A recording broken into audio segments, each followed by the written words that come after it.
IVM.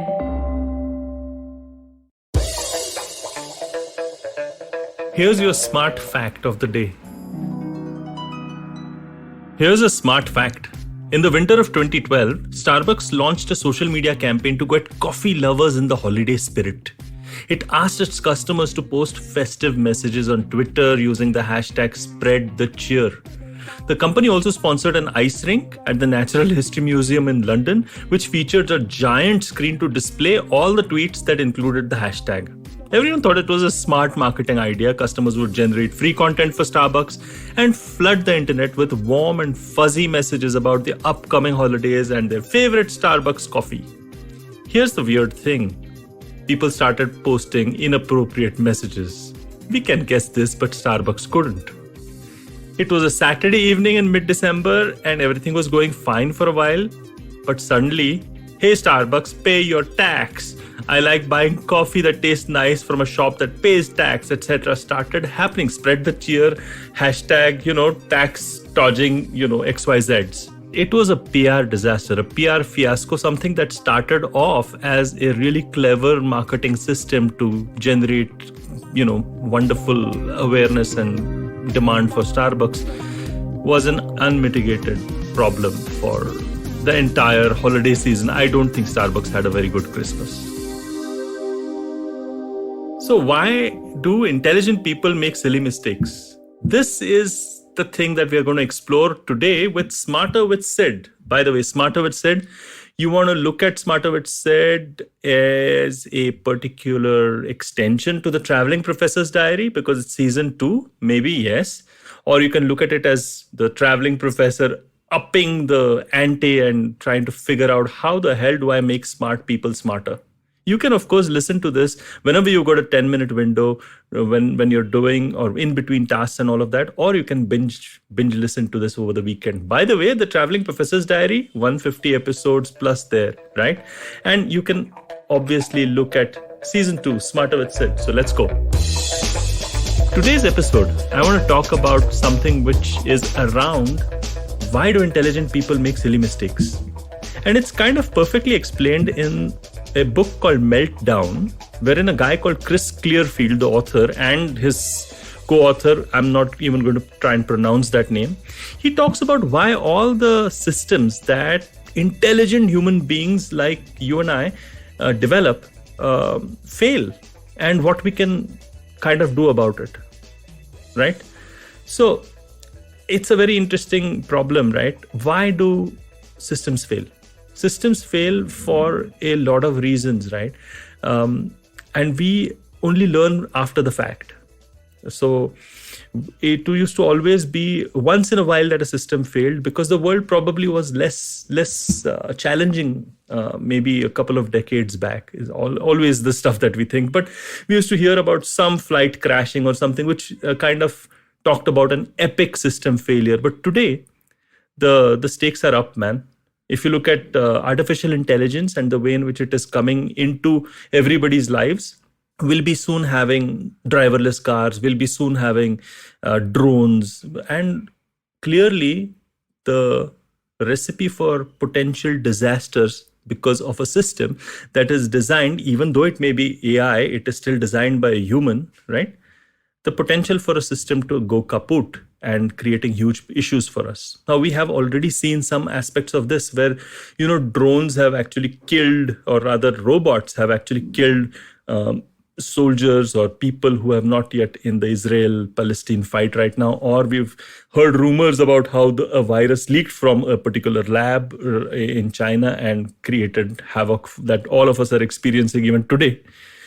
I'm not getting into conspiracy theories, but what I'm certainly saying is that human beings design complex systems and we don't really know when the black swan, or the problem is going to arise. The black swan, of course, is my tribute to Nicholas Nassim Taleb, who essentially spoke about, these kind of disaster events and their impact and why we don't prepare for disaster events and the rest of it. But the fact is that complex systems fail because we design complex systems with a lot of logic and reason. Yeah, we design these with a lot of logic and reason and we test these out, and we do a lot of thinking around various aspects of that system. But we use the same systems in unpredictable ways. Yeah, that's my take on it. We design it in a predictable way because we are using logical, rational thinking. And of course, we look at various risks that may come and scenarios that may play themselves out and stuff like that, but they're still logically driven. So we are basically using the logical rational part of our brain, maybe system 2 thinking, as Daniel Kahneman says, or maybe you're using a prefrontal cortex, as any biologist will say. But whatever it is, we are still using our logical rational thinking to develop systems. There's no other way around it. We should be doing it. But when human beings are using those same systems, this is what's happening in a human being's mind. How do I hack the system? How do I cut corners and stuff like that? So people are always trying to game systems. And second thing is, people actually tend to use systems in erratic, unpredictable ways, which we have not thought through. So it seems like a catch-22 situation, isn't it? Because, we are using different parts of our brain to use the same systems that we are, designed with other parts of our brain. So how the hell do you design a system?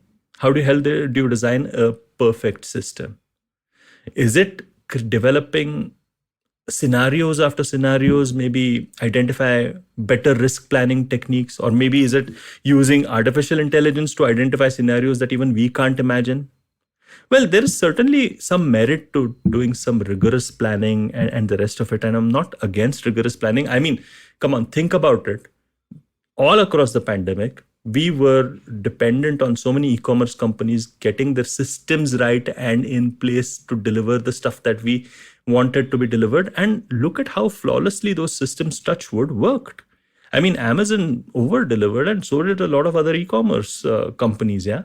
So I'm not knocking what is already working, right? I'm not knocking what's already working. So there is a lot of deep work that is already happening in designing processes and systems. But this book, recommends a lot of things, goes in depth in looking at a lot of scary outcomes and stuff like that. I'm not a doomsday sayer, so I'm not going to get too much into the doomsday aspect of things. But what I do like about what they are saying is that, how about being counterintuitive? How about being counterintuitive and trying to avoid making a system so complex that it has more chances of failing?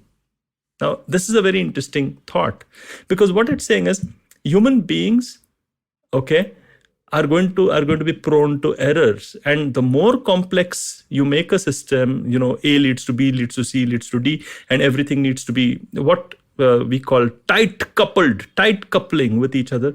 Don't do that. Loosely coupled things give an ability for a little bit of leeway here and there, and it could potentially avoid disaster.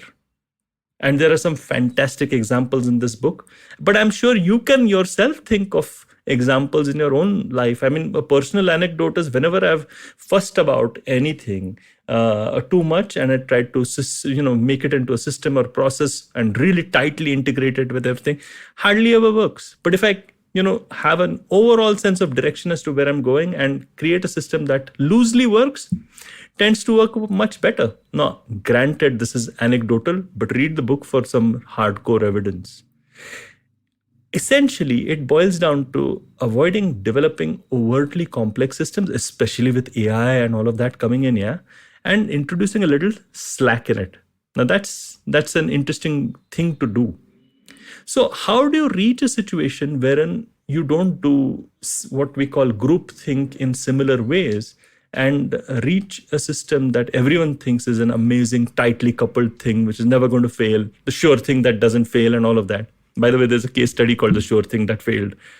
And essentially it, again, ignored that human beings behave in unpredictable ways. I think there are two ways. One is, when we are looking at people and when we are, getting people into our teams or hiring people into workplaces, perhaps what we require is a diversity of opinions. People coming from the same background, the same sort of knowledge base, the same kind of education. And that's how a lot of companies prioritize. Are you from XYZ college? Are you from this and that? You get similar sort of well-grounded, logical, rational opinions, but there's no diversity. And because there's no diversity, you are always going to miss the curveball, miss the slower one, miss the dusra, right? Using all sports analogies. And that is something that we can specifically do besides a loose coupling and introducing slack into existing systems. Perhaps when we are designing systems, we can actually look at a diversity of opinions. And lastly, what I would certainly say is that it's a culture thing. So let's not punish mistakes or wrong calls that are made, but let's make a culture that encourages small, safe mistakes to be made every day. Because the moment we start encouraging that, then we will learn much quicker and we will make much more robust systems. Well, I hope you liked this specific episode with Smarter with Sid. Many more to come from where this came from. And hey, if you like podcasts like this, you should just go down to IVM and listen to all the stuff that we've got for you, man. It's an amazing, amazing array of hosts and wonderful guests across a lot of streams. So I do encourage you to check out other podcasts over there. And until next time then, get smarter. Smarter with Sid. I hope you enjoyed that show. If you aren't following us on social media, please do. We're IVM Podcasts on Twitter, Facebook, and Instagram. I'd like to thank the sponsors on the network this week, Sid, Cred, and Global Victoria. We thank you so much for making all of this possible. So this week on Cyrus Says, Tapsi Pannu was recently featured in the Netflix original Haseen Dilruba was on. They discussed her experiences in Bollywood and a whole lot more. On Begin the Journey, Ashish Vidyarthi enlightens us with his wisdom on how one can get freedom from their own thoughts or insecurities when they communicate with others. On The Millennial Athlete, Tanvi and Shlok fill us in on all the drama from the world of sports with Wimbledon, Euros, and World Test cricket making headlines every day. On Postcards from Nowhere, Utsav Momoria kicks off a new series, Beneath the Veneer. We travel to the Hashemite Kingdom of Jordan, where he takes us through his first experience of encountering the Red Sea. We have a brand new show, Misconduct. It's a true crime show hosted by Ragvi, a lawyer, and Nisha, a PR pro. They tell us about the story of Cyanide Malika, the lady who offered cyanide-laden sweets to women and after they died, loot their gold. On the Global Victoria Tech Talks podcast, we showcase some compelling new tech stories coming out of Melbourne. On one episode, Pawan Srinath speaks to Joe Agan from Nelnet International, where they discuss how the pandemic has affected the edtech sector and its evolution. Another episode has Varun Digirala talking to Ross Simons from Big Ant Studios about the gaming ecosystem and how they envision translating a sport to a game. And with that, I hope to see you again next week.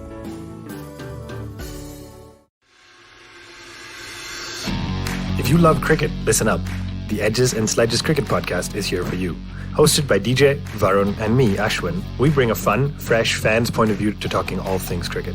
Sometimes it's just the three of us, sometimes we have guests, including current and former international cricketers. For new episodes every week, check out the Edges and Sledges Cricket Podcast on the IVM app, website, or wherever you get your podcasts.